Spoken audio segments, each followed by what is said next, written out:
વિદ્યાર્થી મિત્રો, happy new year.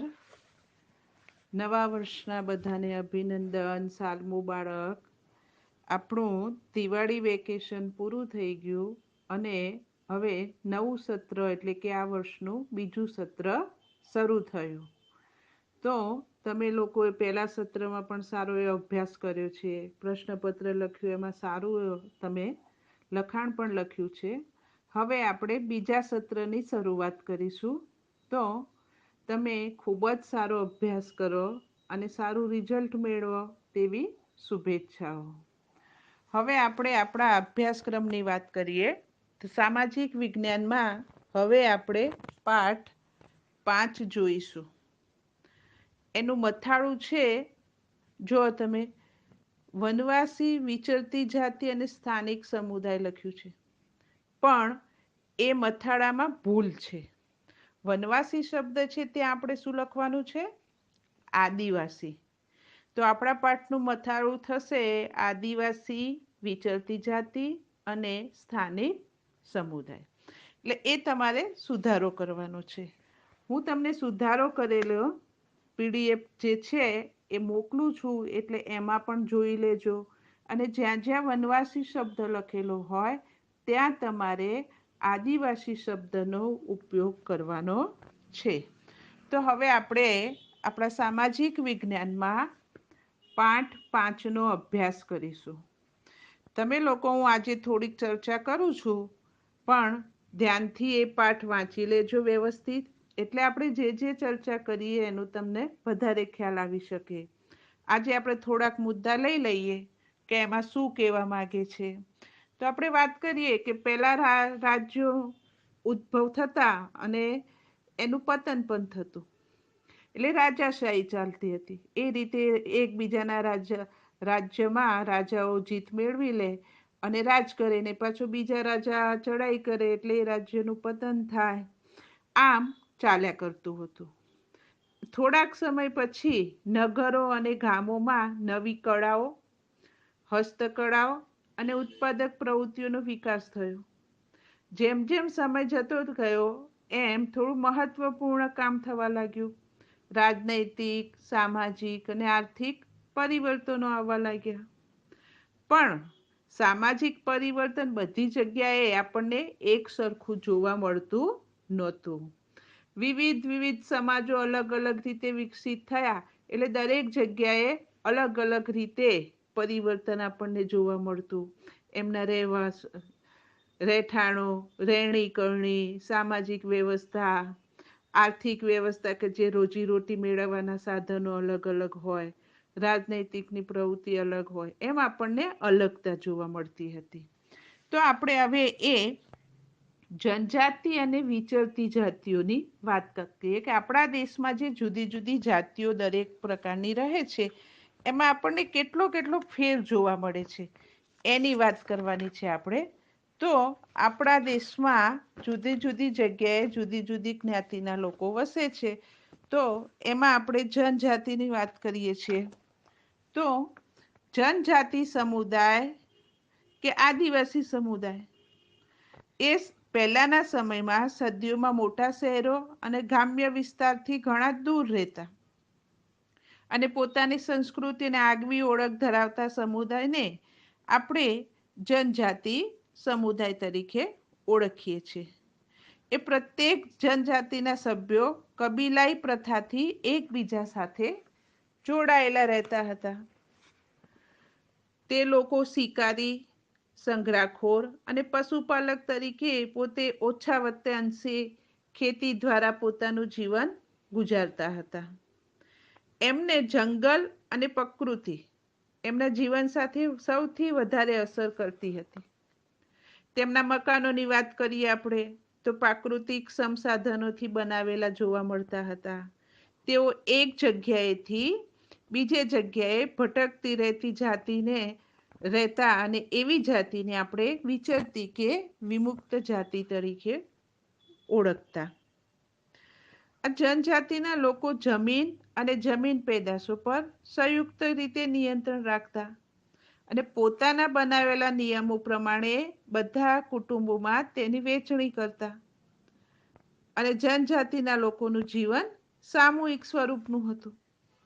જનજાતિના લોકોનું જીવન સામૂહિક સ્વરૂપનું હોવાથી તેમની અર્થવ્યવસ્થા પણ સામૂહિકતાનો સિદ્ધાંત જોવા મળતો હતો.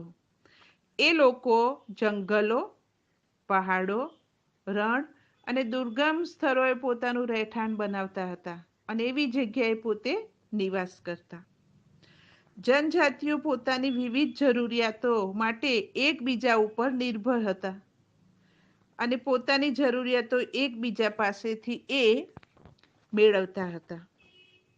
હવે આપણે આદિવાસી જાતિની વાત કરીએ તો આદિવાસી લોકો ઇતિહાસકારો કે મુસાફરોએ વિચરતી જાતિઓ અને આદિવાસીની બહુ ઓછી જાણકારી છે, કારણ કે એમની એ જાતિ પાસે લેખિત દસ્તાવેજો કોઈ મળતા નથી. એટલે ઇતિહાસકારો અને આદિવાસીઓ કે વિચરતી જાતિઓનો ઇતિહાસ લખવા તેમને મૌખિક પરંપરાઓનો ઉપયોગ કરી અને ઇતિહાસ લખેલો જોવા મળે છે. આ રીતે આપણે જનજાતિ, વિચરતી જાતિ કે વિમુક્ત જાતિની વાત કરીએ આપણે અને આદિવાસીની વાત કરી તો આદિવાસીનો કોઈ ઇતિહાસ મળતો નથી, પણ એમની મૌખિક જે પરંપરાઓ છે એના આધાર ઉપર આપણે થોડો એમનો ઇતિહાસ જાણી શકીએ અને લખવો હોય તો થોડેક અંશે આપણે લખી પણ શકીએ.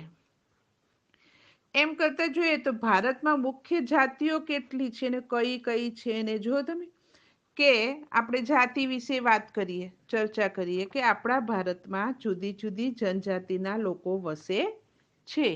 તો એ લોકો જે વસે છે એની વાત કરીએ આપણે તો પંજાબમાં મુખ્યત્વે ખોખર અને ગખ્ખર નામની જનજાતિ. એના પછી મુલતાન અને સિંધ પ્રદેશની વાત કરીએ તો લંઘા અને અર્ધુન જનજાતિઓનું પોતાનું પ્રભુત્વ હતું. પશ્ચિમ હિમાલયની વાત કરીએ તો ગડી, ગડરિયો નામની જનજાતિ. ભારતના ઉત્તર પૂર્વ વિસ્તારમાં વાત કરીએ તો નાગા, કુકી, મિઝો, અહમ એમ અનેક પ્રકારની જનજાતિઓનું પ્રભુત્વ હતું. 12મી સદી હતી જે ત્યાં સુધી હાલના બિહાર, ઝારખંડ, ઓડિશા અને બંગાળના કેટલાક વિસ્તારોની વાત કરીએ તો એમાં ચેર સરદારોનું પોતાનું પ્રભુત્વ હતું. ચેર જાતિ પર અકબરના સેનાપતિ રાજા માનસી હતા. એમણે હુમલો કરીને તેને પરાજિત કરી દીધી. તમને પૂછાય કે અકબરના સેનાપતિનું નામ. અકબરના સેનાપતિ રાજા માનસીએ હુમલો કર્યો અને તેને પરાજિત કર્યા. તો અકબરના સેનાપતિનું નામ શું હતું? તો રાજા માનસીએ. અકબરના સેનાપતિ રાજા માનસી એ હુમલા કરી તેને પરાજિત કરી હતી. તો રાજા માનસીએ હુમલો કર્યો અને એને પરાજિત કરી દીધા. હવે ઔરંગઝેબના સમયની વાત કરીએ તો મોગલ સેનાએ ચેર જાતિ ઉપર હુમલો કર્યો, તેમના કિલ્લા ઉપર કબજો મેળવ્યો અને પ્રભુત્વ સ્થાપિત કર્યું. બિહાર અને ઝારખંડના કેટલાક વિસ્તારોમાં મુંડા અને સંથાલ નામની જનજાતિ હતી. કર્ણાટક અને મહારાષ્ટ્રના પહાડી વિસ્તારોમાં જોઈએ તો કોળી, બેરાદ અને કેટલીક જનજાતિઓ રહેતી હતી. એના પછી દક્ષિણ ભારતમાં જોઈએ તો કોરાગા, વેતર, મારવાડ અને અન્ય જાતિઓ આપણને જોવા મળે છે. પશ્ચિમ ભારતની વાત કરીએ અને મધ્ય ભારતની તો ત્યાં ભીલ જાતિ જોવા મળતી હતી. ભારતમાં ગોંડલોકની વસ્તીમાં જોઈએ આપણે તો હાલનું જે છત્તીસગઢ, મધ્યપ્રદેશ, મહારાષ્ટ્ર અને આંધ્રપ્રદેશમાં ગોંડલોકોની વસ્તી વધુ જોવા મળતી. હવે ગુજરાતની વાત કરીએ આપણે તો ગુજરાતમાં જનજાતિઓ આરાસુરની ડાંગની જે પૂર્વ પટ્ટીનો વિસ્તાર છે માં લગભગ 4 સદીથી રહે છે. પોતાની સમાજ વ્યવસ્થા અને સંસ્કૃતિ સાચવીને રાખી છે. એમની આગવી સમાજ વ્યવસ્થા અને સંસ્કૃતિ જોવા મળે છે, પણ થોડેક અંશે ધીરે ધીરે એ આધુનિક સમય સાથે મિલાવીને પોતાની પ્રગતિ પણ કરી રહ્યા છે. એના પછી આપણે વાત કરીએ કે વિચરતી જાતિ. તો વિચરતી જાતિ અને વિમુક્ત જાતિના લોકોનું જીવન મોટે ભાગે પશુપાલન ઉપર આધારિત હતું. તેઓ પોતાના પશુઓ સાથે દૂર દૂર સુધી ફરતા, એટલે કે એક જગ્યાએથી બીજી જગ્યાએ પશુઓ લઈ અને ફરતા ને પોતાનું ગુજરાન ચલાવતા હતા. કારણ કે અમુક જગ્યાએ ઘાસચારો હોય ત્યાં સુધી એ વિસ્તારમાં રહે, પછી પશુઓને ઘાસચારો મેળવવા અને પોતાની રોજીરોટી મેળવવા પાછા એક સ્થળેથી એ બીજે સ્થળે જવાનું વિચારતા, અને આમ એક જગ્યાએથી બીજે જગ્યાએ ફરતા રહેતા હતા. ઘણીવાર એ જે સ્થાયી ખેડૂતો હોય એમને પાસેથી એ અનાજ, કપડાં, વાસણ અને અન્ય વસ્તુઓ માટે ઊન, ઘી વગેરે વસ્તુઓનો વિનિમય પણ કરતા. એટલે કે બીજી એમની જોડે જે વસ્તુ હોય એ વસ્તુ આપી અને સામેની વ્યક્તિ જોડે જે વસ્તુ હોય એ મેળવતા હતા. એટલે કે પોતાની જોડે વસ્તુ હોય, થોડીક ધારો કે એમની જોડે ઘી હોય, ઊન હોય, એવી વસ્તુ હોય તો એમને આપીએ કે અમે તમને ઊન આપીશું, તમે અમને અનાજ આપજો, કપડાં આપો. એ રીતે એકબીજાની ખરીદી કરતા હતા. પોતાની વસ્તુ પાસેથી જે હોય એ આપી અને બીજી વસ્તુ એ ખરીદતા હતા. કેટલાક જાતિઓ જાનવરો પર સામાન મૂકી અને એક જગ્યાએથી બીજે જગ્યાએ લઈ જતા હતા. વસ્તુઓનું ખરીદ વેચાણ પણ એ રીતે કરતા હતા. એટલે વિચરતી જાતિ પોતાનું કાર્ય આ પ્રમાણે કરતી હતી. હવે આપણે વણજારા જાતિની વાત કરીએ તો વણજારા જાતિ વિચરતી અને વિમુક્ત જાતિઓમાં વણજારા જાતિ એક મુખ્ય હતી. તેમનો જે સમૂહ હતો એને ટાંડા કહેવામાં આવતો હતો. એ લોકો યુદ્ધ દરમિયાન વણજારાઓ બળદોની પોઠ દ્વારા મોગલ સૈન્ય માટે અનાજ અને ચીજ વસ્તુઓ લઈ જતા હતા.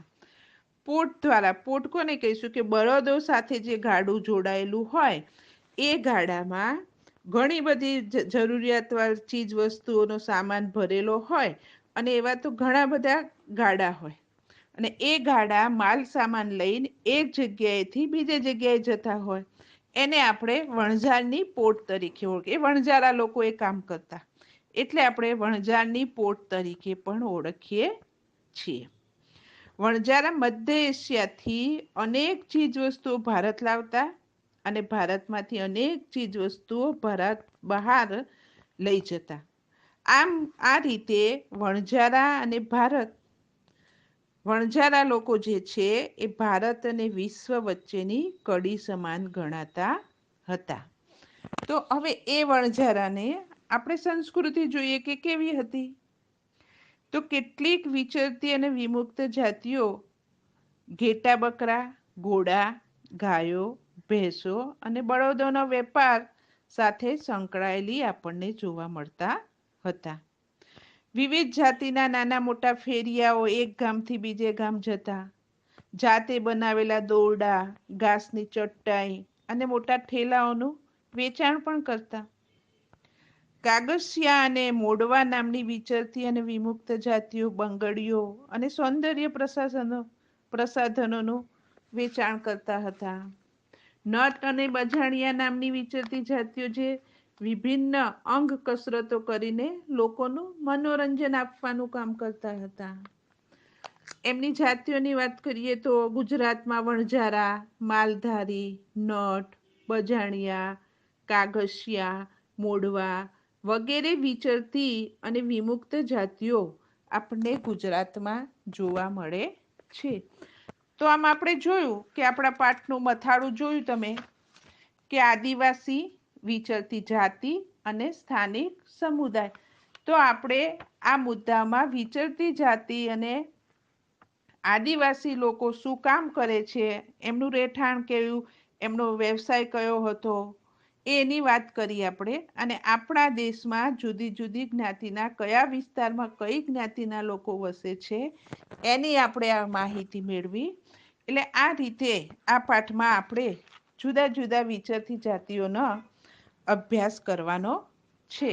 તો આમાં તમને મેં હેડિંગમાં જે સૂચના આપી કે આપણે હેડિંગમાં ભૂલ છે, તો પાઠ 5નું હેડિંગ આદિવાસી, વિચરતી જાતિ, અને સ્થાનિક સમુદાય, એ પ્રમાણેની હેડિંગ છે. એટલે તમારે કાળજી રાખવાની, પાઠમાં જ્યાં જ્યાં તમે વાંચન કરો ત્યાં વનવાસી શબ્દ હોય ત્યાં આપણે આદિવાસી શબ્દનો ઉપયોગ કરીશું.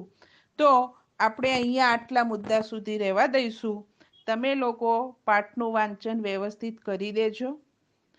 એના પછી આપણે જોયું કે એ સમયમાં રાજનૈતિક આ જાતિઓની દરેક જુદી જુદી જ્ઞાતિના લોકો છે, એમની રાજનૈતિક, સામાજિક અને આર્થિક પરિવર્તનો હતા અને બધી જગ્યાએ એક સરખું જીવન જોવા આપણને મળતું નહોતું.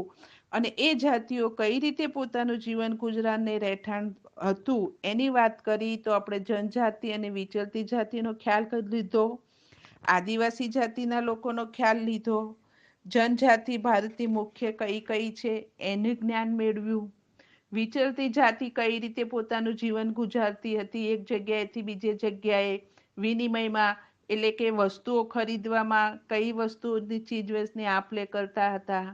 પછી વણજારાની વાત કરી, આપણે એમની સંસ્કૃતિ કેવી હતી એની વાત કરી. હવે આગળના મુદ્દાની વાત આપણે આવતા પિરિયડમાં કરીશું. પણ તમે લોકો ત્યાં સુધી આ પાઠનું વાંચન વ્યવસ્થિત કરી લેજો, એટલે તમને જે ચર્ચા થાય એનો ખ્યાલ પણ આવી જાય. અને આપણા પાઠમાં જે ભૂલ છે ને મેં સુધારો કરાયો છે એ સુધારો ધ્યાનમાં લઈ લેજો. અને સુધારો કરેલી હું PDF આમાં તમને મોકલું છું, એ એકવાર તમે જોઈ લેજો. બીજું આપણે આગળના મુદ્દા હવે આવતા પિરિયડમાં જોઈશું.